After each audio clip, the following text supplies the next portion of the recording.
பகுதி 11. அறையில் இருந்தவை எல்லாம் நொறுங்கிப் போக அவளை உச்சு கொட்டி பார்த்தபடி சொன்னான் வர்ணன். இப்ப எதுக்கு தாம் தும்னு குதிக்கிற? நான் தானே கட்டி பிடிச்சேன். அவன் சொல்லவும் முறைத்தவள், உன்னோட மண்டையை உடைக்காம இருக்கேன்னு சந்தோஷப்பட்டுக்கோ, அதுவும் கொஞ்ச நாளைக்கு. அடியே, நீ என்ன சீன் போட்டாலும் நீ இன்னும் அதே பிளாக் காஃபி தான். அதனால கொஞ்சம் அடக்கி வாசி. தேவையில்லாததை பேசி உன்னோட ஆயுளை நீயே குறைச்சிக்காத. நீ என் உயிரை எடுக்க போறியா? நடக்கிற கதையை பேசு. உன்னுடைய உயிரை எடுக்க நேரா உன்கிட்ட வந்திருப்பேனே. எனக்கு உன்னோட உயிர் மட்டும் இல்லை, கூட 2-3 உயிர் இலவசமாக வேணும். அதனால நீ என்ன பண்ணு, உன் குடும்பத்தில் உள்ளவங்கள தயார் பண்ணி வச்சிடு. அப்புறம் இன்னொரு முறை இதே மாதிரி நடந்துக்கிட்டா அப்புறம் இந்த ரூம்ல இருந்த எல்லாம் காலியான மாதிரி உன் வீடும் அதில் இருக்கிறவங்களும் காலியாகிடுவாங்க. கத்தி விட்டு போய்விட்டாள் தூரா. கதவை தட்டியபடி நின்ற பாட்டியை பார்த்து கைகளை கட்டிக்கொண்டு கதவில் சாய்ந்து சொன்னாள். மற்றவர்கள் பார்வை அவளை மேய்வதை அறிந்து, புதுசாக கல்யாணமானவங்க ரூமில் இருக்கிறப்போ கதவை தட்டி டிஸ்டர்ப் பண்ணுறீங்க, வயசாகியும் கொஞ்சம் கூட அறிவில்லை. பாட்டி சட்டன நகர பாட்டியை சொன்னதும் பேரன்காரன் அவளை முறைத்து கொண்டே வந்து அவள் கையை பிடித்தான். அவள் கதவுக்கு வெளியே, இவன் கதவுக்கு உள்ளே. வெளியில் அவளை பார்த்தபடி விமலாவும் அவள் கணவன் கேசவனும். என்னங்க நீங்க, கையை விடுங்க, எல்லாரும் பார்க்குறாங்க, மற்றதை அப்புறம் வச்சுக்கலாம் சொல்லிவிட்டு கண்ணடித்து அவள் போக கேசவன் விமலா முகம் கோபத்தில் சிவந்தது. வர்ணன் தான் அதிர்ந்து நின்றான். அரவிந்த் வீடு. கையில் கிஃப்டோடு வந்தவனை தாண்டி அவனது மனைவி பார்வை வெளியே சென்றது. நேகா, கிளம்பு, வெளியில போகலாம். சீக்கிரம். வந்ததும் வராததுமாய் அரவிந்த் அவசரப்படுத்திட அவள் முகமோ வாடியது. அமைதியாக இருந்தவளை பார்த்தவனுக்கு என்னவென்று தெரிந்தும் அதை கேட்க மனமில்லை. அவள் மனதை தேற்ற அவள் அருகே அமர்ந்தவன் கைகளை மெதுவாய் பிடித்து கொண்டு சொன்னான். நீ இப்படி இருக்கிறதுனால எதுவும் மாறப்போறது இல்லை. அபினவ் என்னோட பையன் இல்லை, அவன் செந்தூராவோட பையன். நல்லா ஞாபகம் வச்சுக்கோ. எனக்கு நல்லா ஞாபகம் இருக்கு, அதனால தான் சொல்கிறேன்.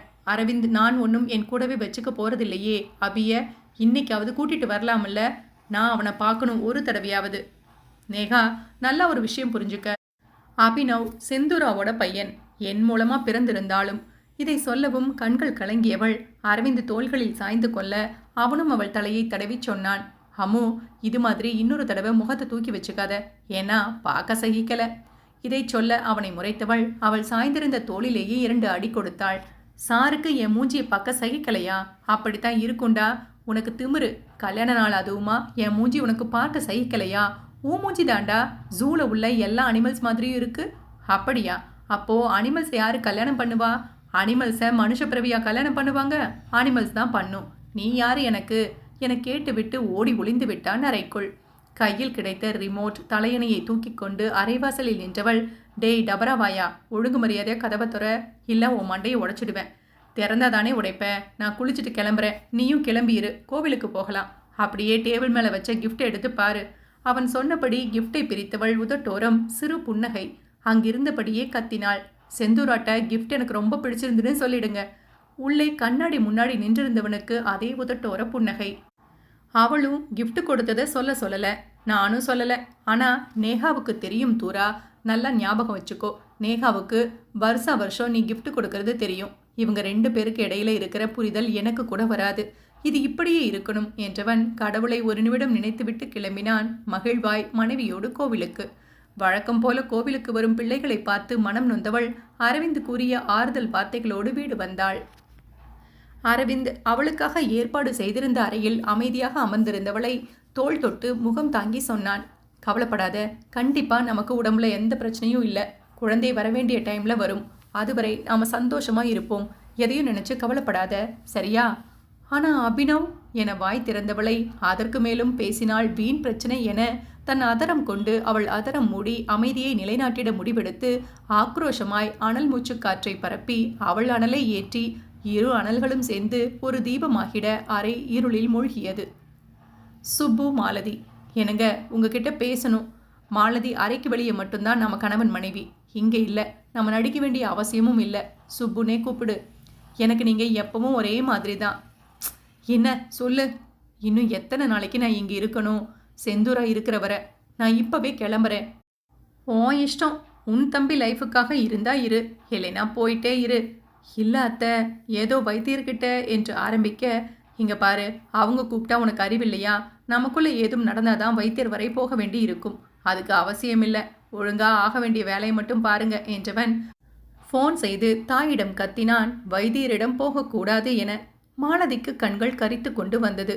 அடுத்த நாள் அபினவ் வீட்டிற்கு வந்திருக்க விழுந்தது அறை வர்ணன் கையால். அதுவும் தூரா வீட்டிற்குள் காலடி எடுத்து வைக்கும் நேரம். பகுதி 12. வர்ணன் வீடு. வாங்கியிருந்த அறைக்கு அபினவிற்கு வலித்ததோ இல்லையோ, அதை கண்கள் கொண்டு பார்த்த செந்தூரா துடித்து போனாள். 4 அபியை அடைந்தவள் அவனை தன்னோடு அணைத்து கொள்ள அவன் விழிகளுக்கு பதிலாக அவள் விழிகள் சட்டென கொட்டியது தாரை தாரையாக கண்ணீரை. சத்தியமாய் வர்ணன் அந்த நேரத்திற்கு செந்தூராவை அங்கு எதிர்பார்க்கவில்லை என்பது உண்மை. அதுவும் அவன் முன்பு இவள் கண்ணீர் வேறு விட வர்ணன் நெஞ்சில் காயமே இல்லாமல் ரத்தம் ஒழிந்தது. அறை வாங்கிய அபி கூட இந்த அளவிற்கு அழவில்லை. ஆனால் செந்தூராவோ சில நொடிகளில் தேம்பி தேம்பி அழ ஆரம்பித்தாள். அபினவோ அவளை விட்டு விலகி செந்தூராவின் கண்ணீரை துடைத்து அவளை கட்டிக்கொள்ள அவனை திருப்பி கட்டிக்கொண்டவள் அவனை அறைக்குள் தூக்கி போனாள். அப்படியே கை நிறைய சாக்லேட்டை கொடுத்தவள் அவன் கன்னத்தை தடவி தடவி பார்த்து அதில் முத்தங்கள் வைத்து தனது கண்ணீரை ஒழுகவிட்டு கூடவே மூக்கு சளியையும் சிந்திவிட்டு இன்னும் தேம்பி தேம்பி கண்ணெல்லாம் நீருடன் முகமெல்லாம் சிவந்து பார்க்கவே பாவமாய் அமர்ந்திருந்தாள். மம்மி, அந்த அளவுக்கு பெயினே இல்லை மம்மி, நீங்க ஏன் அழறீங்க? மம்மி, எனக்கு ஒன்றும் இல்லை, பாருங்க சாக்லேட் கொடுத்துருக்கீங்க, எல்லாமே சரியா போச்சு. ஏன்னா நான் சூப்பர் பாய். அவன் சாக்லேட்டை பிரித்து வாயில் போட அவனை கட்டிக்கொண்டு உச்சந்தலையில் முத்தம் வைத்தவள் அவனை மெத்தையில் அமர்த்திவிட்டு அன்று கழட்டி வீசிய சாட்டையை கையில் எடுத்துக்கொண்டு இறங்கினாள் மாடிப்படியை. அவள் சாட்டையோடு இறங்க அதற்குள் பேரனிடம் என்ன விஷயம் என்று அறிந்த தவசியம்மாளும் மாலதியும் கலவரமாய் அவளை பார்க்க விமலாவுக்கும் கேசவனுக்கும் தான் கொண்டாட்டமாக இருந்தது. நடந்தது இதுதான். வர்ணனுக்கு காய்ச்சல். பாட்டி கஷாயம் வைத்து டேபிளில் வைத்திருக்க அதை குடுக்கியிருந்த வர்ணன் சூடு ஆறட்டும் என காத்திருந்தான். அபி விளையாடி வந்தவன் அந்த கரும்பச்சை கலரை பார்த்ததும் டஸ்ட் வாட்டர், இதை யார் இங்கே வச்சது என ஊற்றப்போக அதை வர்ணன் பிடுங்க ஆரம்பித்தது யுத்தம். பிடிவாதம் பிடித்த அபி கைகளில் சூடான கசாயம் ஊற்றிவிடும் என அதை தூரம் வைத்தான் அவனிடமிருந்து பிடுங்கி. மறுபடியும் அபி அதை எடுக்கப் போக அதனால் விழுந்ததுதான் அறை. என்ன ஏது என்று அவள் அபினவிடமும் கேட்கவில்லை, வர்ணனிடமும் கேட்கவில்லை. ஆனால் அவள் சாட்டையை சுழற்றி கொண்டு படியில் அடித்துக்கொண்டே வர சாட்டை ஒவ்வொரு படியும் முடிய இறுதிப்படியில் வந்து நின்றது. அடுத்து சாட்டையின் சுழற்சி வர்ணனின் மேனியை நோக்கி இருக்க அவனும் அசையாமல் இருந்தான். சாட்டை பதம் பார்த்தது அவனை நன்றாக 4 முறை. அமைதியாக நிற்பதை தவிர அவன் ஒன்றும் செய்யவில்லை. தடுக்க வந்த தவசி அம்மாவையும் பார்வையாலேயே நிறுத்தினான் வர்ணன். மாலதி பக்கம் அவன் திரும்பக்கூட இல்லை. அவள் அமைதியாய் ஒப்பாரி கச்சேரி நடத்தி கொண்டிருந்தாள். விமலா கேசவனின் மனநிலை எப்படி இருக்கும் என பார்க்காமலேயே அறிந்து கொண்டான் வர்ணன். கண்களை திறந்து செந்தூராவின் மேல் தன் பார்வையை நிறுத்தியவன் தன்மேல் விழும் சாட்டையடிகளுக்கு எந்த ஒரு எதிர்ப்பும் தெரிவிக்காமல் நின்றிருந்தான். சாட்டையை தூக்கி தூர போட்டால் செந்தூரா 4வது அடி முடிந்ததும். அன்று முழுவதும் அபினவை ஒரு நொடி பிரியவில்லை செந்தூரா. அபி, இன்னும் வலிக்குதா? மாம், நீங்க ஒரி பண்ணிக்காதீங்க, அவ்வளோ பெயின் இல்லை. என்னதான் சமாதானம் அபினவ் சொன்னாலும் செந்தூராவால் இதை சாதாரணமாக எடுத்துக்கொள்ள முடியவில்லை. இதுவரை அவள் தன் மகனிடம் கோபப்பட்டு பேசியது கூட கிடையாது. அப்படி இருக்க வர்ணன் போன்ற ஒருவன் கை நீட்டி அறைந்தால் அவள் மனம் எப்படி கலங்கி போகும்? வழியில்லை என்று சொல்லியும் அழுதவளுக்கு வர்ணனின் அமைதியான கலங்கிய முகம் கண்முன் வராமல் இல்லை. அதற்காக அவள் முகத்தில் இரக்கம் எல்லாம் இல்லை. பற்களை கடித்தவள் எழுந்து நடந்தாள் வர்ணனின் அறை நோக்கி. வர்ணனின் அறை. தவசி அம்மா ஒப்பாரி கச்சேரியை வாயை மூடி சத்தமில்லாமல் நடத்திட மாலதி கைகளை பிசைந்து கொண்டு கலங்கிய கண்களோடு நிற்க சுப்புதான் அவனுக்கு ஒத்தடம் கொடுத்து கொண்டிருந்தான். அரைக்கதவை படாரென திறந்து உள்ளே வந்தவளோ டேபிள் மேல் இருந்த சுடுதண்ணீர் பாத்திரத்தை எடுத்து எரிந்தாள் வந்த வேகத்திற்கு. எல்லாரும் கிளம்பி வெளியே போங்க என்று கத்தியவள் முறைக்க மற்றவர்கள் நகர்ந்தார்களே தவிர சுப்பு நகரவில்லை. சுப்பு, காதல விழுதா இல்லையா? வெளியில போன்னு சொன்னேன். போக முடியாது தூரா. நீ என்ன பண்ணாலும் நான் போக மாட்டேன். மனுஷனை அடிக்கிற மாதிரி அடிச்சிருக்க, அது உனக்கு தேவையில்லாதது. ஏற்கனவே காய்ச்சல் இருக்கிறவனை போட்டு இந்த அடி அடிச்சிருக்க. பாரு, மூச்சு விடவே அவ்வளோ கஷ்டப்படுறான். நான் ஒன்றும் மூச்சு குழாயை நிறுத்தி சாகடிக்க முயற்சிக்கவும் இல்லை, முதுகு தண்டுவடத்தை டேமேஜ் பண்ணவும் இல்லை. அவனுக்கு உடம்புல பிரச்சனைனா அதுக்கு யாரும் என்ன பண்ண முடியும்? அவனுக்கு யாரும் எந்த உதவியும் பண்ணக்கூடாது. போ வெளியே. போகலைன்னா என்ன அடிப்பியா? இதோ சாட்டை இங்கேயும் தான் இருக்கு, எடுத்துட்டு வா. வந்து கோபம் தீரும் வரை அடிச்சு விலாசு. என்ன நடந்துச்சுன்னு கேட்காம இப்படி வந்து குதிக்காத. என்ன நடந்திருந்தாலும் அபி தப்பே பண்ணியிருந்தாலும் அவன் மேலே கை வைக்கிற உரிமை யாருக்கும் கிடையாது. தொலைச்சு கட்டிடுவேன். உன் ஃப்ரெண்டுக்கிட்ட சொல்லி வை. இன்னொரு டைம் அபி பக்கம் அவன் பார்வை போனா அவனோட உயிர் உடம்புல இருக்காது. சொன்னவள் டேபிளை உதைக்க அது சரியாக வந்து பட்டது பெட்டுக்கு அருகே. தூரா போனதும் மாலதி இன்னொரு பாத்திரத்தை கொண்டு வந்து வைக்க சுப்பு அவனுக்கு ஒத்தடம் கொடுத்தான். அன்றைக்கும் வீடு சோகமாக இருக்க அவர்களை வெறுப்பேற்றவே தூரா அவளது தொழில் நண்பர்களை வீட்டுக்கு வர வைத்து பார்ட்டிக்கு ரெடி செய்திருந்தாள். வர்ணன் அமைதியாய் படுத்திருந்தான். பின் கொஞ்ச நேரம் அமர்ந்திருந்தான். ஆனால் ஏதேதோ யோசனைகள் நெருடலாக இருக்க உறக்கமே வரவில்லை. இரவு மேல் மாடியில் பார்ட்டி சத்தம் காதை பிளக்க கடுப்பானவன் மெதுமெதுவாய் எழுந்து வந்தான். உடலில் பலம் இல்லாமல் இல்லை. ஆனால் அவள் கடைசியாக அடித்த 4வது அடி அவனது தோலை கொஞ்சம் அதிகமாகவே அசைத்து பார்த்திருந்தது. அதன் காயம் காரணமாய் சட்டை எதுவும் போடாமல் வெற்றுடலுடன் வேட்டியை கட்டி கொண்டு மேல் மாடி ஏறினான். மாடியில் இருந்த 2வது அறையில்தான் பார்ட்டி நடந்து கொண்டிருந்தது. ஏற்கனவே காட்ஸுகள் எல்லாம் தயாராக்கி வைத்திருக்க ஸ்பீக்கர் அலறிய அலறலில் வீட்டில் யாரும் உறங்கவில்லை. கதவு திறந்திருக்க உள்ளே போக நினைத்தவனை தடுத்தனர் 2 காட்ஸ். இடையில் கை வைத்து, இப்போ என்ன உள்ள விடலைனா இந்த பார்ட்டி ஃபுல்லா நாசமாயிடும். உங்க மேடமுக்கு புருஷனா, அதுவும் புது புருஷன் வேற, ஞாபகம் இருக்கட்டும். சொன்னவன் பல்லை கடிக்க அவன் நின்றிருந்த தோரணையும் அவன் கண்களும் அவன் முகத்தில் இருந்த கோபமும் அவர்களை கொஞ்சம் அசைக்க ஒருவன் போய் செந்தூராவிடம் அவசரமாக சொல்ல அவளும் ஒரு நொடி புருவ முயர்த்தி பின் அனுமதிக்க சொன்னாள். உள்ளே வந்தவனும் பார்க்க செந்தூரா அங்கு அமர்ந்து சிகரெட்டை ஊதிக்கொண்டிருக்க அவளை சுற்றி 2 பெண்கள். உள்ளே ஆண்களுக்கு அனுமதி இல்லை. கார்ட்ஸ்கள் மட்டும், அதுவும் கதவுக்கு வெளியே. உள்ளே பெண்கள் தான் பலர் நின்றிருந்தனர். ஆளாளுக்கு கையில் ஜூஸ் கிளாஸ் மது கிளாஸ் என வைத்துக்கொண்டு அங்கு ஓடிக்கொண்டிருந்த பாடலுக்கு ஏற்ப மாடர்ன் உடையில் அசைந்து ஆடிக்கொண்டிருந்தனர். சில பேச்சுவார்த்தைகள் கூட நடந்து கொண்டிருந்தன. செந்தூராவும் எதிலும் லைக்காமல் சிகரெட்டை மட்டும் ஊதி தள்ளி கொண்டிருந்தாள். நினைப்பை எல்லாம் எங்கேயோ வைத்து. வெற்றுடலோடு முதுகில் மற்றும் அவன் முன்னெஞ்சில் அச்சுக்களாய் சாட்டையடிகள் பதிந்து சிவந்து போயிருக்க அவனது நிறத்திற்கு அது கூட வரி வரியாய் அழகாய் தெரிந்தது. ஆனால் இவன் வரிக்குதிரை அல்லவே. கிராமத்து கட்டுடல் மேனிக்காரன். சட்டையில்லாமல் வெற்றுடலோடு வெள்ளை வெட்டி இடுப்பை இறுக்கி இருக்க நடந்து வர முதலில் பார்த்த கன்னிகையை கத்திட மொத்த கூட்டமும் அவனைத்தான் பார்த்தது. இறுக்கிய புஜங்கள், இறுகிய முகம், வெள்ளை வர்ணம் என அவன் உடலுக்கு அதில் தெரிந்த சாட்டையடி காட்சியளிக்க பல கண்கள் அவனுக்கு ரசிகையாகின. யார் யார் அவன் என பலர் கிசுகிசுக்க, பலர் தூராவின் கணவன் என்க, பலர் தூராவின் பாய் ஃப்ரெண்ட் என்க, பலர் தூராவின் காதலன் என்க. இப்படியான பேச்சுக்கள் மொய்க்கும் சமயத்தில் சிகரெட்டை பிடித்திருந்தவள் திரும்பி பார்க்க நடந்து வந்திருந்தான் வசீகரிக்கும் ஆண் அழகன் அவன். அத்தனை பெண்களுக்கு இடையே ஏன் வந்தான் என்ற கேள்விக்கு பதில் அவள் முகத்தில் இருந்தது கோபம்தான். அதிலும் சிலர் அவள் காதுபடவே ஹேண்ட்ஸம், நாட்டுக்கட்ட என என்னவெல்லாமோ வர்ணிக்க ஆத்திரத்தில் பக்கத்தில் இருந்த கிளாஸை தூக்கி படார் என போட்டு உடைத்தாள் தூரா. ஆனாலும் சிலர் பார்வைகள் வர்ணன் மீதுதான் இருந்தது. அவன் நடந்து வர வர ஒவ்வொரு கண்களும் அந்த பக்கம் போக கோபம் கொண்டு கத்தினாள் அனைவரையும் பார்த்து. கெட் அவுட் என. என்னாச்சு தூரா என தோழிகள் பக்கம் வர அவர்களை பார்வையால் முறைத்து தள்ளி நிறுத்தியவள், இன்னும் 1 செகண்டுக்குள்ள எல்லாரும் வெளியில போகல, மொத்த பேரும் உயிரோட வீடு போய் சேர மாட்டேங்க, போங்க வெளியே. தூராவின் குணமறிந்த நண்பர்கள் சட்டென கிளம்பி போய்விட அப்பொழுதும் ஒரு சில பார்வைகள் அவனை மேய்ந்தது. அதுவும் ஒரு பெண்ணோ அவனை பார்த்து கொண்டே போக கடகடவென இறங்கி வந்தவளோ கன்னம் பிடித்து கொடுத்தாள் ஒரு அரை வர்ணனுக்கு. ஆனால் வழி அவ்வளவாக இல்லை. பார்த்த அந்த பெண் ஓடிவிட மற்றவர்களும் கூட போய்விட்டனர். கார்ட்ஸுகள் வெளியே நிற்க உள்ளே அறைக்குள் சிவப்பு நிறமாய் ஆங்காங்கே வெளிச்சம் பரவ நின்றிருந்தான் கட்டுடல் மேனிக்காரன். அவளோ அவனை முறைத்து சொன்னாள், அறிவில்ல, சட்டை போட்டுட்டு வரணும்னு தெரியாதா? 4 பேர் இருக்கிற இடத்துல இப்படித்தான் இருப்பியா? பதிலுக்கு அவனும் அவளை மேலிருந்து கீழ் பார்த்தான். அவளும் முட்டிக்கு கீழான ஒரு கவுனைத்தான் போட்டபடி நின்றிருந்தாள். அதை எனக்கு சொல்ற நீயும் ஃபாலோ பண்ணியிருந்தா நான் ஏன் இங்கே வரப்போறேன்? எங்கடி முட்டிக்கு கீழே ட்ரெஸ்ஸை காணோம்? வாடி பொடின்னு சொன்ன வாயை உடைச்சிடுவேன். எதுக்குடா இங்கே வந்த? என்ன பாரு, என் உடம்பு பாருன்னு எல்லாருக்கும் காமிக்கவா? நான் ஊருக்கு காமிக்க கிளம்பி வரல என்றவன் அவள் காதருகே வந்து, உன்கிட்ட காமிக்கத்தான் வந்தேன். ஹஸ்கி வாய்ஸில் அவன் சொல்ல அவள் செவிகள் சிவந்து போனது. இந்த மயக்கிற மாதிரி பேசுகிற வேலையெல்லாம் என்கிட்ட வச்சுக்காத. மயங்கி போகாத மாதிரி நடிக்கிற வேலையும் நீ என்கிட்ட வச்சுக்காத. என்ன திமுறா?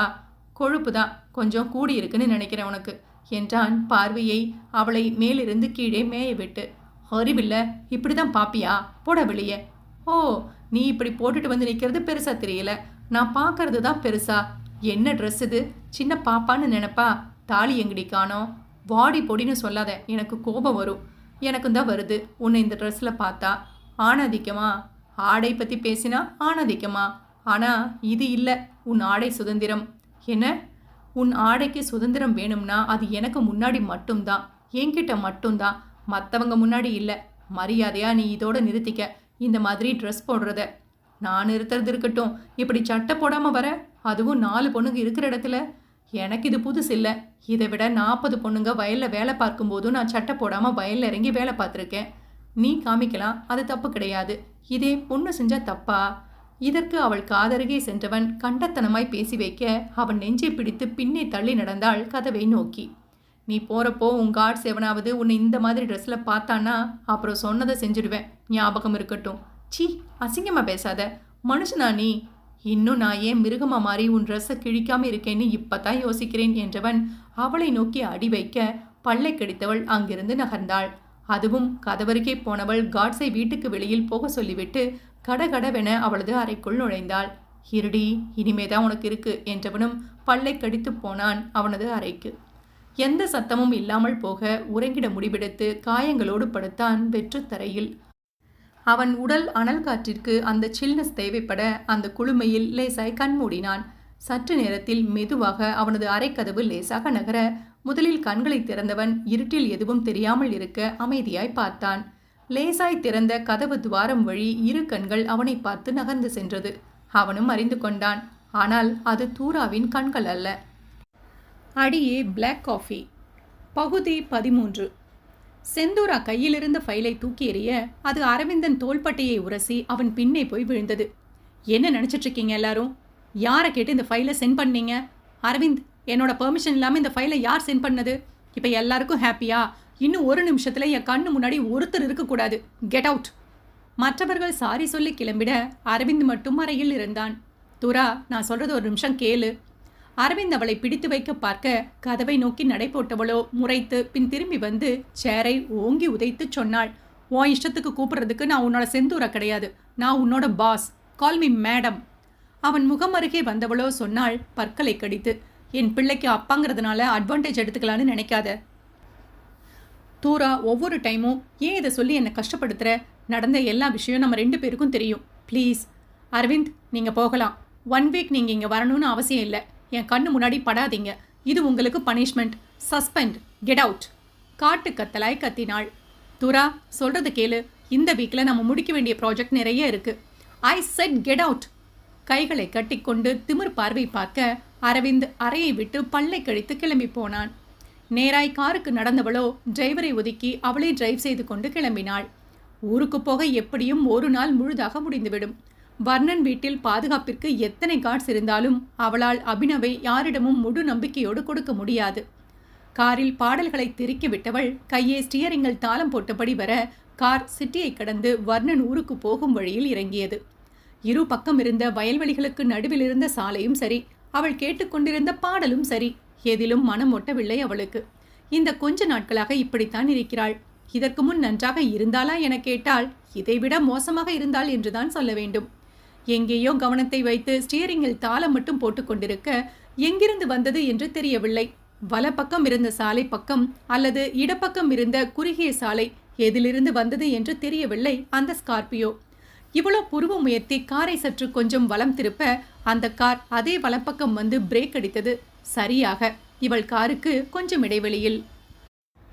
பல்லை நரநரவென கடித்தவள் கடுப்பில் ஸ்டியரிங்கை 2 அடி அடித்து காரை விட்டு இறங்க ஸ்கார்பியோவிலிருந்து இறங்கினான் ஒருவன். கோட் சூட் என நீட்டாக இருக்கும் பிசினஸ்மேன் அல்ல அவன். நார்மல் டிஷர்ட் பேண்டில் காதில் கடுக்கன், சரியாக சவரம் செய்யாத தாடி, கண்ணில் கூலிங் கிளாஸ், கையில் எந்நேரமும் இருக்கும் சுவிங்கம், அதோடு கூடவே 6வது விரலாக சிகரெட், மற்றொரு கையில் ஃபோன். அந்த ஃபோனை தூக்கி தூக்கி போட்டு கேட்ச் பிடித்தவாறு வந்தவனோ செந்தூரா முன்பு ஃபோனை தூக்கி போட அது அவள் முகம் அருகே வர டக்கென பிடித்தாள். என்ன செந்தூரா, கான்ட்ராக்ட் போன கடுப்புல காரை பயங்கரமாக ஓட்டுற போல. நான் சொல்லவா இந்த டைம் உன்னோட தோல்விக்கு காரணம் யாருன்னு? உங்கள் காரை இங்கிருந்து கொஞ்சம் நகர்த்துனீங்கன்னா ரொம்ப நல்லா இருக்கும். நான் கேட்டதுக்கு உனக்கு பதில் தெரிய வேண்டாமா? நான் சொல்லவா உன்னோட ஆஃபீஸில் உள்ள கருப்பு ஆடு யாருன்னு? 2வது டைம் பொறுமையாக சொல்கிறேன். உங்கள் கார் இங்கிருந்து நகர்த்தினா ரொம்ப நல்லா இருக்கும். என்ன தூரா, வழக்கத்துக்கு மாறா ரொம்ப பொறுமையாக பேசுகிற. என்ன கிராமத்தான கல்யாணம் பண்ண உடனே பொறுமையெல்லாம் வந்தாச்சா? கிராமத்து பொண்ணா மாறிட்டியா? அப்படி ஒன்றும் தெரியலையே. இப்பவும் அதே மாதிரி என்றவன் அவளை ஒரு சுற்று சுற்றி பின்னே போனவன் அவளை பார்த்து ஏக்க பெருமூச்சு விட அவன் அவளது கழுத்து தொடங்கி பின்னழகு வரை ரசித்து முடிக்க தூராவின் கைகளோ அவன் போனில் விளையாடியது. அவன் அறியவில்லை அதை. ரசித்து முடித்தவன் பொறுமையாய் முன்னே வர அவளும் அவனை முறைத்து பின் மெதுவாய் காருக்கு அவள் போக, தரிசனம் கொடுத்துட்டேன், என் செல்போனையும் கொடுத்தா ரொம்ப நல்லா இருக்கும். மர்ம புன்னகை சிந்தியவளோ தூக்கி போட்டாள் அவனிடம். பிடித்து கொண்டவன் சொன்னான், இந்த திமிர் இருக்கு பாரே, இந்த திமிரை பார்க்குற பார்வை இதுக்காக தாண்டி என்றவன் அவள் புருவ முயர்த்தியதில், இதுக்காகத்தான் தூரா நீ எனக்கு வேணும்னு சொல்ற. பார்க்கலாம் பேபி, நெக்ஸ்ட் உன்னோட கன்ஸ்ட்ரக்ஷன் கான்ட்ராக்ட் எல்லாம் எனக்கு தான். நீயா அந்த கருப்பாடு யாருன்னு ஒரு டைம் கேட்டா நான் யாருன்னு சொல்லிடுவேன். அதற்கு செந்தூரா, இது 3வது வார்னிங். காரை ரோட்லேருந்து நகர்த்தினா ஓகே, நானா நகர்த்தினா அப்புறம் நீ நடந்து தான் போகணும். எப்படி வசதி முடிவு பண்ணிக்க. அவள் கார் ஆக்சிலேட்டரை அழுத்த இவன் முறைக்க கார் வேகம் எடுத்தது செந்தூராவின் கைகளில். அவன் இவளை திமிராய் பார்க்க அவளோ இவனை திமிராக முறைத்து வந்து இடித்தாள் வேகமாய். மொத்தமாக இவள் காருக்கும் சேதாரம். அவன் காரை கொஞ்சம் பின்னே தள்ளியதும் பின்னே நகர்ந்த காரை இவளும் யூ-டர்ன் போட்டு அடித்து இடித்து தள்ளினாள் இடமிருந்த வயல் பக்கம். இவளும் முட்டியதில் இவளுக்கும் அடிகள் விழாமல் இல்லை. முட்டிய வேகத்திற்கு ஸ்டீரிங்கில் பட்டு இவள் நெற்றியிலிருந்து ரத்தம். வலியோடு அவனை புருவம் உயர்த்தி விண்டோ வழியாக ஒரு லுக்கு விட அவன் பற்களை கடித்து போனை அழுத்தி பிடித்து சுவிங்கத்தை பின் வாயில் போட்டு அவளிடம் வர அடிகளை வைக்க அவளோ அவனுக்கு டாட்டா காட்டி பறந்திருந்தாள். நீ பேசுவதற்கு கூட நான் இடம் கொடுக்க மாட்டேன் என. பயங்கர கோபத்தில் நெற்றியில் ரத்தம் வழிந்த தடத்தோடு காரிலிருந்து இறங்கியவளை எதிரே வந்த வர்ணன் பார்த்து சற்று புருவம் சுருக்கிட, ஏற்கனவே வழிந்த ரத்தம் காய்ந்து கன்னம் இறங்கி இருக்க அதை புறங்கையால் துடைத்து எறிந்தாலும் அவள் நெற்றியிலிருந்து ரத்தம் அபினவ் கண்களில் பட்டது. ஹாலில் அமர்ந்து கார்ட்டூன் பார்த்து கொண்டிருந்தவனோ ஓடி வந்தான், மம்மி என. அடுத்த நொடி செந்தூராவின் பார்வையில் அபியின் கால்கள் பிரேக்கிட்டு நிற்க அவளோ அவனை டிவியை பார்க்க சொல்லி கை காட்டிவிட்டு மாடி ஏறினாள். வெளியில் கிளம்பிய வர்ணனும் மனம் ஏதோ சரியில்லாமல் போக அவளின் மாடியறைக்கும் போகாமல் அபினவ் பக்கத்திலேயே காத்திருந்தான். அபியோ மாடிப்படியை விரித்து கொண்டிருந்தான். சற்று நேரத்தில் அவசரமாய் வந்த அரவிந்தோ அபியிடம் ஏதோ கேட்க வருவதும் அபி அரவிந்தன் முகத்தை கூட பார்க்காமல் இருப்பது தெரிந்தது வர்ணனுக்கு.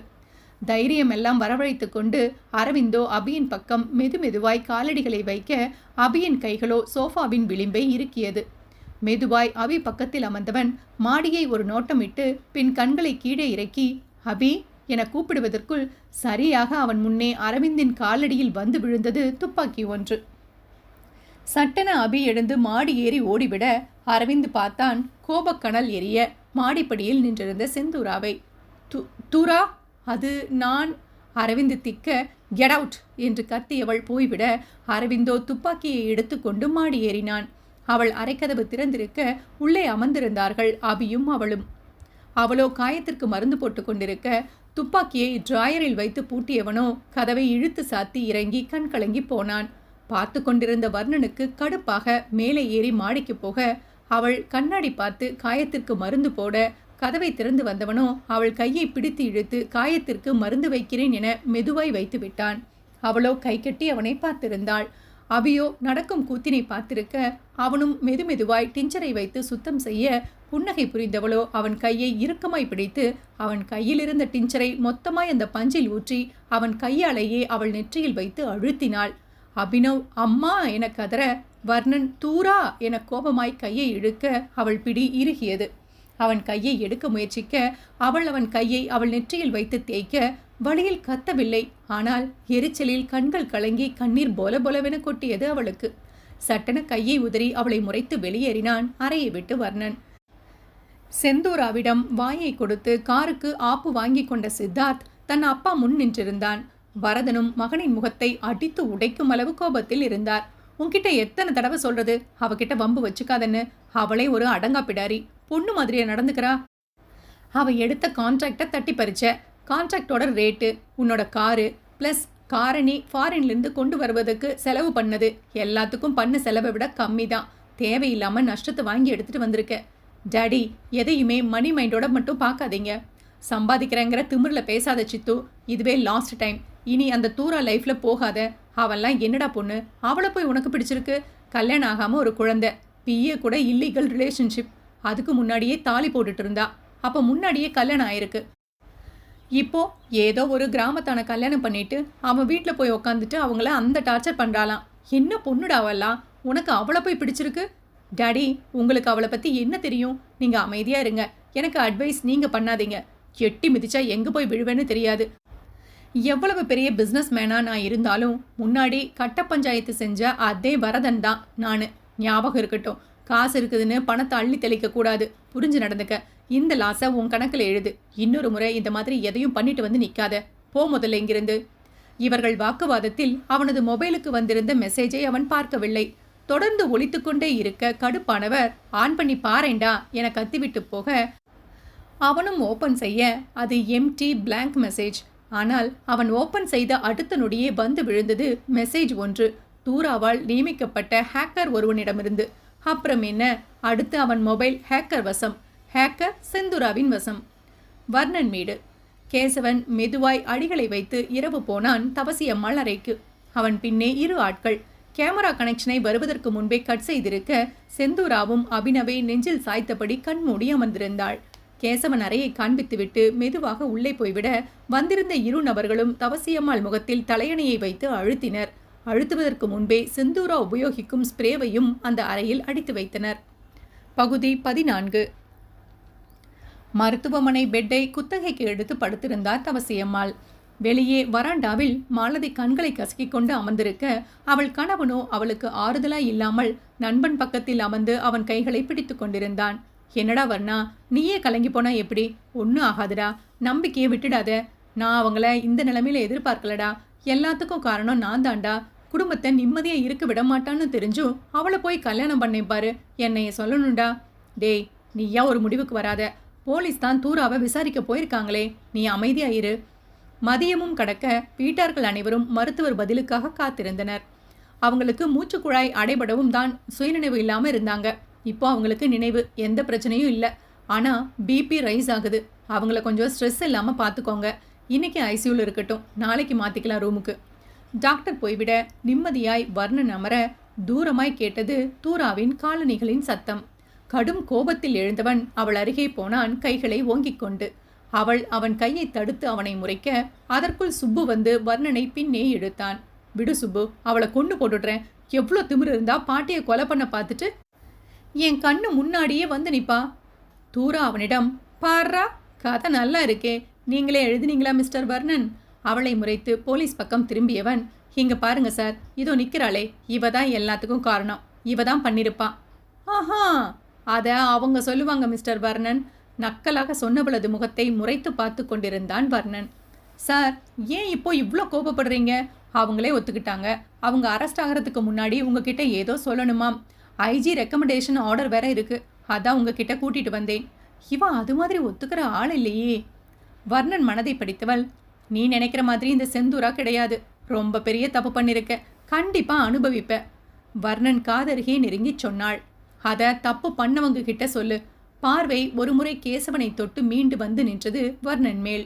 புடிச்சு போடுங்க சார் ஜெயில்ல என்ற ரீதியில்தான் வர்ணன் பார்வை செந்தூரா மீது. தூரா போலீஸ் முன் நின்றாலும் பார்வை என்னவோ வர்ணன் மேல்தான். திமிராய் சொன்னாள், சார், நான் தவசி அம்மாவை மட்டும் கொலை பண்ண பார்க்கல.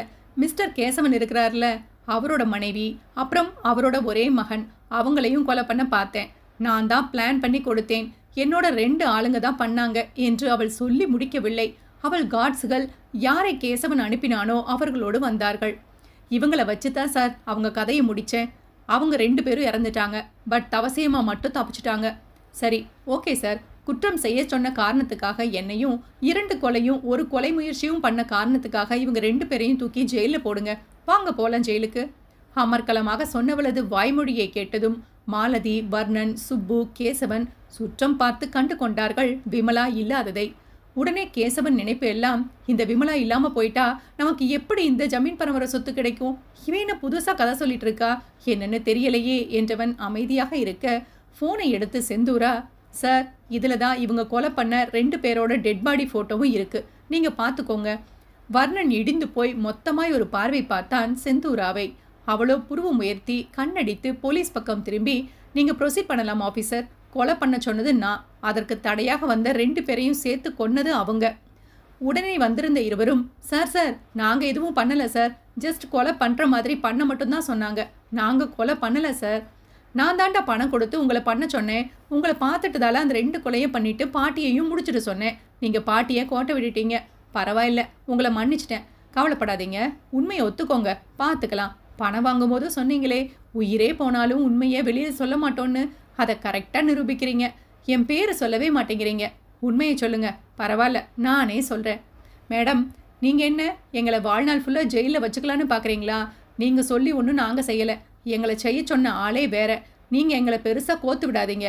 நாங்கள் எந்த குழந்தையும் கொல்லலை, எந்த பொண்ணையும் கொல்லலை. நாங்கள் கொலை பண்ணுற மாதிரி பாட்டி மூஞ்சியில் தலகாணி வச்சு தான் அழுத்தினோம். அவ்வளோதான். கொலை முயற்சி தான் ஒழிய கொலை பண்ணுற ஐடியா எங்களுக்கு கிடையாது. புரிஞ்சுக்கோங்க மேடம். அட பாவிங்களா, என்கிட்ட ஏண்டா நடிக்கிறீங்க? நான் தான் கொலையே பண்ண சொன்னேன். காசு வேற கொடுத்தேன். கட்டுக்கட்டாக வாங்கினீங்களே. அந்த பாட்டியை கொலை பண்ணுற மாதிரி பண்ணுறதுக்கு நாங்கள் ஏன் மேடம் கட்டுக்கட்டாக வாங்க போகிறோம்? பணமும் வாங்கலை, எந்த பணத்தையும் நாங்கள் மறைச்சும் வைக்கல, எந்த கொலையும் பண்ணலை. புரிஞ்சுக்கோங்க சார். தோ நிற்கிறாரே கேசவன், இவர் தான் எங்களை பண்ண சொன்னார். நாங்கள் எந்த பொண்ணையும் கொல்லலை, எந்த குழந்தையும் கொல்லலை. இவர் சொன்ன மாதிரி அந்த பாட்டியை கொலை பண்ணுற மாதிரி தலகாணி வச்சு அழுத்திட்டு ஒரு 2 நிமிஷத்துக்கு அப்புறம் வெளியில் ஓடி வந்துட்டோம். அதுக்கப்புறம் நாங்கள் யாரையும் கொலை பண்ணலை, யாரையும் கடத்தலை. இப்பொழுது மொத்த பார்வையும் கேசவன் பக்கம் திரும்ப போலீஸ் இழுத்துச் சென்றனர் அவனை. அவன் மனைவி, குழந்தை எங்கே என்று கேட்டு 4 மிதி மிதிக்க அவனோ தெரியாது என சொல்லி கண்ணீர் விட்டான் ஜெயில் லாக்கப்பில். அன்று முழுவதும் வர்ணன் செந்தூராவை பார்க்கவே இல்லை. விமலாவையும் குழந்தையையும் தேடும் பணி ஒரு பக்கம் நடந்து கொண்டிருக்க, மாலதியும் சுப்புவும் கூட ஒரு பக்கம் தேடினார்கள். போலீஸ் ஒரு பக்கம் வலை வீச எல்லோர் முயற்சியும் தோல்வியே. பாட்டியோ விமலா கண்டிப்பாக செந்தூரா கைகளில்தான் இருப்பாள் என வர்ணனை விட்டு பேசச் சொன்னார். மூச்சு முட்டிடும் அந்த நேரத்திலும் பாட்டி மூச்சு வாங்கி சொல்லிட பேரனும் வந்தான் வீட்டுக்கு. ஹாலில் அவள் இல்லை, அறையில் அவள் இல்லை, ஊரில் எங்குமே அவள் இல்லை. தேடி தேடி அலைந்தான் செந்தூராவை. அதுவும் விமலாவிற்காகவும் அவள் குழந்தைக்காகவும் பாட்டி சொன்ன வார்த்தைக்காகவும். கேசவனை வெளியே எடுக்க யாருமே நினைக்கவில்லை. அப்பொழுதுதான் யாருமே எதிர்பார்க்காத ஒன்றாய் கேசவனை ஜாமீனில் விடுவித்தாள் செந்தூரா. அவனுக்காக ஜாமீன் சாட்சி கையெழுத்து போட்டாலும் அவள் மனதில் வேறு ஒரு திட்டம் இருந்தது. கொலை செய்ய வந்தவர்களோ சொன்னதையே சொல்லி சொல்லி களைத்து ஓய்ந்துவிட விமலாவும் குழந்தையும் மீட்கப்பட்டனர் போலீசாரால் வர்ணனின் தோட்ட மோட்டார் அறையிலிருந்து. அதுவும் வர்ணன் விமலாவை தேடி அலைவது தெரிந்தும் அவள் விடுவித்த பின்னும் அந்த செய்தியை வர்ணனை வந்தடையாமல் பார்த்து கொண்டாள் தூரா. ஒரு வழியாய் மனம் வந்து வர்ணன் சொல்லும் கெஞ்சலை கேட்க வந்தாள் அவன் முன்பு. வர்ணன், நான் பேசினதையும் மனசில் வச்சுக்கிட்டு விமலாவையோ குழந்தையோ எதுவும் பண்ணிடாத. ப்ளீஸ் செந்தூரா, நமக்குள்ள பிரச்சனை நமக்குள்ளேயே இருக்கட்டும். வீணா அதில் யாரையும் இழுத்து விடாத. உன்னை கெஞ்சி கேட்டுக்கிறேன். அவளும் அவன் அருகே வந்து அச்சச்சோ என உச்ச கொட்டி பாவ பார்வை பார்த்து, ரொம்ப பாவமாக இருக்கே மிஸ்டர் வர்ணன். இப்போ கேட்டால் என் காலில் கூட விழுந்துடுவ போல. அவ்வளவு குடும்ப பாசம். ஒரு விஷயத்தை மறந்துட்டேன். அதே குடும்பத்தில் ஒரு நபர் தான் உன் பாட்டியை கொல்ல ட்ரை பண்ணியிருக்காங்க. நல்ல குடும்பம் இல்லை. அப்படிப்பட்ட குடும்பத்தில் இருக்கிறதுக்கு பதிலாக என்ன மாதிரி இருந்துடலாம். நீ கொடுத்து வச்சுதான் அவ்வளோதான். சரி சரி கிளம்பு, காத்து வரட்டும் என நக்கலாக சொல்லி நகர, பிரச்சனை உனக்கு எனக்கும் மட்டும்தான். இதில் மற்றவங்களை காயப்படுத்துறத என்னால் தாங்கிக்க முடியாது. உனக்கு தெரியும் இந்த வருணனோட கோபத்தை பற்றி. மறுபடியும் அதுக்கு பலியாயிடாத. மாடிப்படி ஏறியவள் திரும்பி நின்று, ஒரு டைம் நீ கோபப்பட்டதுனால தான் உன் குடும்பம் இந்த நிலைமைக்கு வந்திருக்கு. இன்னொரு முறை நீ கோபப்பட்டா உன் குடும்பம் இல்லாமல் தரமட்டம் ஆகிடும். என் கையாளைன்னு உனக்கு தெரியும். அதனால் நீ தான் பார்த்து நடந்துக்கணும். உன் வீரப்பெல்லாம் என்கிட்ட செல்லாது. வீரமாய் சொல்லி நடையை கட்டியவளை பார்த்து கடுப்பானவன் மாடிப்படி ஏறப்போக பின்னே கேட்டது மாமா என்ற அழுகுரல். திரும்பி பார்க்க விமலாவின் குழந்தையும் விமலாவும் கண்களில் நீருடன். ஓடிச் சென்று குழந்தையை அணைத்து கொண்டான். விமலாவை பிடித்து வைத்திருந்தது செந்தூரா என கூட அவளுக்கு தெரியாது. என்ன நடந்தது என கேட்டு பின் அதற்கும் அவள் செந்தூராவையே திட்டினாள். அதற்கடுத்து கணவனை விடுவித்தது செந்தூரா என கேட்டதும் இவள் என்ன ரகம், பேசாமல் அவ கூட சேர்ந்துக்கலாமா என்று கூட விமலாவுக்கு யோசனை தோன்றியது. இருந்தாலும் வில்லங்கத்தை விலை கொடுத்து வாங்க விரும்பாதவள் வாயை மூடிக்கொண்டாள். கேசவனும் தன்னை ஜாமீனில் எடுக்க வராத வர்ணன் மீது இன்னும் கடுப்பானான். பாட்டியோ வர்ணன் கைகளை பிடித்து கொண்டு, வர்ணா, செந்தூரா வந்ததிலிருந்து நம்ம வீட்டில் ஒரே பிரச்சனையாக தான் இருக்கு. எனக்கு தெரியும், அவன் உன்னோட பொண்டாட்டி தான். ஆனால் அவன் நமக்கு வேண்டாம்ப்பா, குடும்பம் ரெண்டாகிடும். இதற்கு பதில் சொல்லாதவனோ பாட்டியின் கைகளில் அழுத்தம் கொடுத்து விட்டு வெளியேறினான். சுப்பு, என்ன மாப்ள, என்ன சொன்னாங்க பாட்டிமா? என்னமோ அவளுக்கு ஆசையாக தாலி கட்டி என் கூட அவள் வாழ வந்த மாதிரி எல்லாரும் அவள் வேண்டாம் வேண்டான்னு என்கிட்ட சொல்கிறாங்களே, உண்மையாவே அவளுக்கு நான் வேணாண்டா. அவ என்னைய பழி வாங்க வந்திருக்காடா. அது ஏன்டா யாருக்கும் புரிய மாட்டேங்குது. வேண்டான்னு சொல்றவளா மாப்ள தாலி கட்டிட்டு வீட்ல வந்து உட்கார்ந்துருக்கா?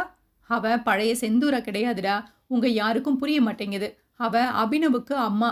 ப்ளஸ் அரவிந்தோட. சொல்லு, அரவிந்தோட? ஏன் திக்கிற? நான் ஏன் திக்க போறேன்? அவள அடுத்தவனோட பொண்டாட்டின்னு சொல்லக்கூட உனக்கு முடியல. உன்னை வேற யார் கழுத்துலயும் தாலி கட்ட விட அவளால முடியல. இதுல உங்க 2 பேருக்கும் ஒருத்தரை ஒருத்தர் பிடிக்காது. இதை நாங்க நம்பணும். உனக்காக அவ வீட்ல எல்லாரையும் பழி வாங்குவா. மற்றவங்களுக்காக கொஞ்சம் கூட யோசிக்காம நீ அவகிட்ட போய் நிப்ப. ஆனா உங்களுக்குள்ள எந்த உரிமையும் கிடையாது, எந்த பாசமும் கிடையாது. வெறும் பழி வாங்கிறது மட்டும்தான் இருக்கு. அப்படித்தானே? நான் நம்பிட்டேன்டா. எல்லாரும் நம்பிடுவாங்க. சுப்பு சொல்லிவிட்டு கிளம்பி விட்டான். பாட்டி தேறி 4 நாட்களில் வீடு வந்து சேர்ந்தார். எந்நேரமும் மாலதி பாட்டியோடு இருக்கும்படி சுப்புவால் வற்புறுத்தப்பட்டாள். அதோடு வர்ணன் கேசவனை எதுவும் செய்துவிடக்கூடாது என விமலா அழுது அழுது பாட்டி வாயாலேயே கேசவனை எதுவும் சொல்லாதே என சத்தியம் வாங்க வைத்து விட்டாள் வர்ணனிடமிருந்து. அதோடு கேசவன் பாட்டி காலில் விழுந்து சொத்துக்காக தான் புத்தி பேதலித்து செய்துவிட்டதாய் நடித்து விட்டான். பேத்தியின் வாழ்வு. அதோடு கேசவன் தனது வீட்டில் ஒருத்தன் என பாட்டியும் மன்னித்து விட வேண்டிய நிர்பந்தம். அன்று அவர் முகத்தில் தலையணையை வைத்து அழுத்திய பிறகு அவர்கள் போய்விட மாலதி பாட்டிக்கு தண்ணீர் எடுத்து வரவும் தான் பாட்டி காப்பாற்றப்பட்டார். கேசவன் வீட்டில்தான் இருந்தான். ஆனாலும் வர்ணன் கண்ணில் படாமல் ஆட்டம் காட்டினான் கேசவன். கோபமாய் முஷ்டி இறுக்கி சுவற்றில் குத்தத்தான் முடிந்தது வர்ணனால். பாட்டி மருத்துவமனையிலிருந்து வந்து அன்று ஊரில் பெரிய தலைகள் பாட்டியை விசாரித்து செல்ல வந்திருக்க அன்றைக்கே என பார்த்து கிச்சனில் ஒரே கலவரம்தான். வள்ளி இருக்கிற எல்லா நான்வெஜ் ஐட்டத்தையும் வந்து இருக்கிற எல்லாருக்கும் கொடு. செந்தூரா தான் சொன்னாள். வள்ளி, உண்மையாவா மேடம்? உண்மைதான். இந்த வீட்டு ஆளுங்க இப்போ இதை சாப்பிடல. இந்த வீட்டில் உங்கள் எல்லாருக்கும் மறுபடி சாப்பாடு கிடையாது. என்னுடைய 70,000 கோடி பணத்தை இப்போவே எடுத்து வச்சுட்டு வீட்டை விட்டு இப்போவே போகணும். அப்புறம் ஊர்க்காரங்க சாப்பிடல அப்படின்னா இனிமே இந்த வீட்டிலிருந்து எந்த நன்கொடையும் வராது, வரி எதுவும் வராதுன்னு சொல்லிடு, சரியா என சொல்லிவிட்டு போக பாட்டி அறையில் இருக்க நடு ஹாலில் தலைவாழை இலை போட்டு வந்திருந்த ஊர்க்காரர்களுக்கும் வீட்டினருக்கும் விருந்தே வைக்கப்பட்டது. வைக்கும் உணவை சரியாக சாப்பிட்டு முடித்து கிளம்பினால் மட்டுமே செந்தூரா சொன்னது நடக்காது போகும். இல்லையெனில் வீட்டில் யாருக்கும் சாப்பாடு கிடையாது, ஊரில் யாருக்கும் நன்கொடை கிடையாது. ஊரையே ஒதுக்கி வைத்து விடுவாள் இந்த குடும்பத்தை விட்டு. ஒற்றை சோஃபாவினை நன்றாக இழுத்து போட்டு அதில் அமர்ந்து காலை சைடாக தூக்கி போட்டு ஃபோனில் கேண்டி கிரஷ் விளையாடியபடி புருவம் உயர்த்தி அவர்களை பார்த்திருக்க 2 வரிசையாக எதிரெதிரே அமர்ந்து உணவு பரிமாற சாப்பிட்டு கொண்டிருந்தனர் ஊர்க்காரர்களும் வீட்டில் உள்ளவர்களும். உணவை மிச்சம் வைக்காமல் சாப்பிட அவ்வளவு முயன்றும் அவர்களால் முடியவில்லை என்பதுதான் உண்மை. ஊர்க்காரர்கள் ஓரளவுக்கு மேல் தவசிய மாலையும் அவரின் உடல்நிலையையும் மறந்து நன்றாக கொட்டி கொண்டிருக்க நக்கலாக பார்த்தாள் வர்ணனை செந்தூரா. இதுதான் உன் ஊர்க்காரர்களின் விசுவாசம் என. செந்தூரா அதோட சும்மா இல்லாமல் வந்திருந்தவர்களுக்கு கேசவனை விட்டு கொடுக்க சொன்னால் ஆளுக்கு ஒரு சரக்கு பாட்டில். அப்புறம் என்ன, அவர்கள் என்ஜாயாக போய்விட வர்ணன் தலையில் அடித்து கொண்டான். சித்தார்த். சித்தார்த்தின் தொழில்கள் இவள் வசமாக சித்தார்த்துக்கு மண்டை சூடானது. டாடி, எனக்கு தெரியல டாடி, உண்மையாவே நான் ஏன் நம்ம கான்ட்ராக்டை கொண்டு போய் அவகிட்ட கொடுக்க போறேன்? நீ தான் செந்தூரா பைத்தியம் பிடிச்சு சுத்துறியே. உன்னை தவிர யாருக்கும் தெரியாத கோடிங்ஸ் எல்லாம் அவகிட்ட எப்படி போச்சு? நீ ஏதாவது ரெட்டை வேலை பண்ணுறேன்னு எனக்கு தெரிஞ்சிச்சு, மொத்தமாக உரிச்சு தோலை உப்பு கண்ணு போட்டுடுவேன் பார்த்துக்க. இப்போ நீங்கள் இந்த அளவுக்கு பேச என்ன இருக்குது? நான் ஏன் அவள் பின்னாடி போக போகிறேன்? அவள் ஏதோ ஒரு கிராமத்தில் உட்காந்துருக்கா, நான் இங்கே இருக்கேன். ஓ, ஏன் ஃபோன் இல்லையா? அதில் நீ எல்லாத்தையும் சொல்லியிருப்ப. இதுவே கடைசி வார்னிங் சித்தார்த். இதுக்கு மேலே என்னை கோபப்பட வச்ச அதோட விபரீதத்தை உன்னால் தாங்க முடியாது. இந்த லாஸ் எல்லாமே உன் பேரில் தான். சொத்தில் உன்கிட்ட இருந்து தான் இதெல்லாம் கழிக்கப்படும். இந்த நஷ்டத்தை நாங்கள் யாரும் ஏற்றுக்க மாட்டோம். போ முதல்ல இங்கிருந்து. டாடி ப்ளீஸ் டாடி, கொஞ்சம் நான் சொல்கிறத கேளுங்க. இப்போ நீங்கள் பழைய வரதனா மாற வேண்டிய அவசியம் எல்லாம் இல்லை டாடி. நெக்ஸ்ட்டு கான்ட்ராக்ட் எப்படியாவது நான் எடுத்துடுவேன். இன்றைக்கி தான் அனுப்பியிருக்கேன். அதையும் பார்ப்போம். இன்னும் 1/2 மணி நேரத்தில் ரிசல்ட் வந்துடும். வெயிட் பண்ணுவோம் என குட்டி போட்ட பூனையாய் அவர் குறுக்கே நடக்க தலையில் கை வைத்து அமர்ந்து விட்டான். சித்தார்த் ஃபோனை தூக்கி மேஜை மேல் போட்டுவிட்டு. கால் கடுக்க நடந்த சர்க்கரை நோயாளி. அவரும் இயற்கை உபாதை காரணமாக கழிவறையை நெருங்கி இருக்க சரியாக அவரின் கழிவறை வேலையும் ஆரம்பிக்கும் முன்னரே அடித்திருந்தாள் ஃபோனை செந்தூரா. புது நம்பராக இருக்க எடுத்து வரும் காதில் வைத்து ஹலோ என்றதும் தான் தாமதம். ஏன் வரதா அங்கிள், சித்துவை திட்டுறீங்க? பாவம் சித்து, ஏற்கனவே காலையிலிருந்து இன்னும் சாப்பிடல. ப்ளீஸ் அங்கிள், சித்துவை திட்டாதீங்க ப்ளீஸ் ப்ளீஸ் என 10 ப்ளீஸ் போட்டு சித்து செல்லம் என சொல்ல வந்ததே கடுப்பு வரதனுக்கு. வரதனுக்கு வந்த கடுப்பில் வரவேண்டிய ஒன்று வராது போக அதை அடக்கியவாறே வந்து சேர்ந்தார் ஹாலுக்கு. மகன் சோஃபாவில் டென்ஷனை குறைக்க பாட்டு கேட்டபடி இருக்க வந்த வேகத்துக்கு அவனது ப்ளூடூத் பறந்தது வாசலை நோக்கி. டேடி என கத்திக்கொண்டே எழ அவன் சட்டையை பிடித்து, அவ கூட கொஞ்சிக்கிட்டு கான்ட்ராக்ட் கோடிங்ஸை சொல்றியா? இந்த கான்ட்ராக்ட் அவதாண்டா எடுத்திருக்கா, எல்லாம் உன்னால தான். என் கண்ணு முன்னாடி நிற்காத, நஷ்டம் எப்போ சரியாகுதோ அப்போ நீ இங்கே வந்தா போதும், போட வெளியில என அவனை தள்ளிட, பின்னே சோஃபாவில் விழுந்தவனோ தந்தையிடம் பேச வர ஆத்திரக்கடுப்பிலும் மூத்திரக்கடுப்பிலும் இருந்தவர் அவசரமாய் கழிவறைக்குள் நுழைந்து கதவை அடித்து சாத்தினார். செந்தூரா என கத்திய சித்து கடுப்போடு போனை எடுத்துக்கொண்டு காரில் ஏறினான். பகுதி 15. வர்ணன் நினைப்பெல்லாம் இப்பொழுது அவன் வேண்டாத மனைவியை பற்றியே. சுப்பு, என்னடா யோசனை? கொஞ்ச நேரம் மனுஷனை நிம்மதியா இருக்க நீயும் விட மாட்டா, அவளும் விட மாட்டா. யார சொல்ற? உன் தொங்கச்சியத்தான். அவன் எனக்கு மாமா பொண்ணுந்தான். ஏன் அவளுக்கு இருக்கிற பாய் ஃப்ரெண்ட் லிஸ்ட் போதாதா? உனக்கே மாப்பிள்ள வயிறு எரியுது. அடி வாங்காம போயிடு. அடிச்சா என் மாமன் பொண்ணுக்கிட்ட சொல்லிடுவேன். சுப்புவின் கழுத்தை தன் முழங்கையால் வளைத்த வர்ணன், அவளுக்கு நீ அண்ணன், அவ்வளோதான், புரியுதா? இவர்கள் சம்பாஷணை இப்படி இருக்க வாசல் படிகளை அவசரமாய் கடந்து வந்த சித்தார்த் கத்தினான் காட்டுக்கத்தலாய் செந்தூராவின் பெயரை. செந்தூரா! அடுத்து எவன்டா என நண்பர்கள் இருவரும் வர சித்தார்த் கோலை வெறியில் நின்றிருந்தான். சத்தம் கேட்டு குடும்பம் வந்தது. யார் இவன் என பார்க்க. வரவேண்டியவள் இன்னும் வந்த பாடில்லை. எங்க அவ? வார்த்தையை பார்த்து பேசுங்க மிஸ்டர். பேர் சொல்லி கூப்பிடுறதோன்னு நிறுத்திக்கோங்க. வர்ணனை மீறி கோபமாய் வார்த்தைகள் வந்ததுமே குடும்பம் வெறித்து பார்த்தது அவனை. சுப்பு, மாப்பிள்ள வாய்க்கு பூட்ட போடு. வர்ணனை முறைத்த சித்தார்த், ஓ புது புருஷனா? அப்போ அப்படிதான் இருக்கும். அவளை சொன்னா உனக்கு என்ன இப்படி கோபம் வருது? நீ ஒன்றும் அவளுக்கு புருஷன் இல்லை, ஞாபகம் இருக்கட்டும். எங்க அவ? அடியே, எங்கடி இருக்க? வாடி வெளியே. சொல்லிட்டே இருக்க என்ன என சித்தார்த் சட்டையை வர்ணன் பிடிக்க, சித்தார்த் வர்ணன் சட்டையை பிடிக்க சுப்பு மாலதி தடுக்க வந்தாலும் மற்றவர்கள் ஆச்சரியமாய் பார்த்தனர் வர்ணனை. ஏற்கனவே அவள் சித்துவை செல்லம் சொல்லி பேசியதை கேட்டு அவள் மேல் கடுப்பில் இருந்தவன்தான். இதில் சுப்பு வேறு மாமா பொண்ணு என்க, அரவிந்தன் வேறு அவள் குழந்தைக்கு தகப்பனாய் இருக்க, பாவம் வர்ணனும் என்னதான் செய்வான்? சித்தார்த் சட்டையை வர்ணன் பிடிக்க, வர்ணனை குடும்பத்தினர்கள் பிடிக்க, சித்தார்த்தை பிடிக்க எவரும் இல்லாமல் அவன் பாய்ந்து கொண்டு சென்றான் வர்ணனிடம். சற்று நொடிகளில் கேட்டது சத்தம். படிகளில் இறங்கி வந்த செந்தூரா கை தட்டி புருவ முயற்சி கேட்டாள். என்ன, ரத்தமே வராமல் சண்டை போட்டுட்டு இருக்கீங்க? சீன் போடுறீங்களா? உனக்கு என்ன, அவன் என்ன வாடி போடின்னு கூட்டதுனால அடிக்கணும். உனக்கு அவன் உன் சட்டையை பிடிச்சிட்டான் அப்படிங்கிற ஈகோவுக்காக அடிக்கணும், அதானே? இதுவரை சித்தார்த்துக்கு அப்படி ஒரு ஈகோ எண்ணமெல்லாம் வரவே இல்லை. இவள் சொல்லவும் தான் வர்ணனை இழுத்து பிடித்து அவன் முகத்திலேயே ஒரு குத்து குத்த வந்ததே கோபம் வர்ணனுக்கு. அவன் இழுத்து சித்தார்த் வயிற்றில் ஒன்று வைக்க, தூரா பரவாயில்லையே, அடிச்சுக்கலாம் செய்கிறீங்க.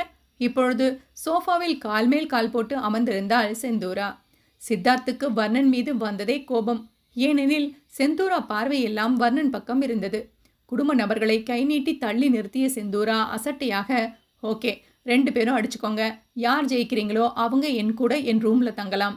இதை கேட்ட வர்ணன் பல்லை கடித்து, ஒருவில்ல என்ன பேச்சு பேசிட்டு இருக்க என அவள் பக்கம் எகிற, சித்தார்த், ஓ உன் புருஷனை உன் ரூமுக்கு வர வைக்க இப்படி ஒரு எண்ணமா?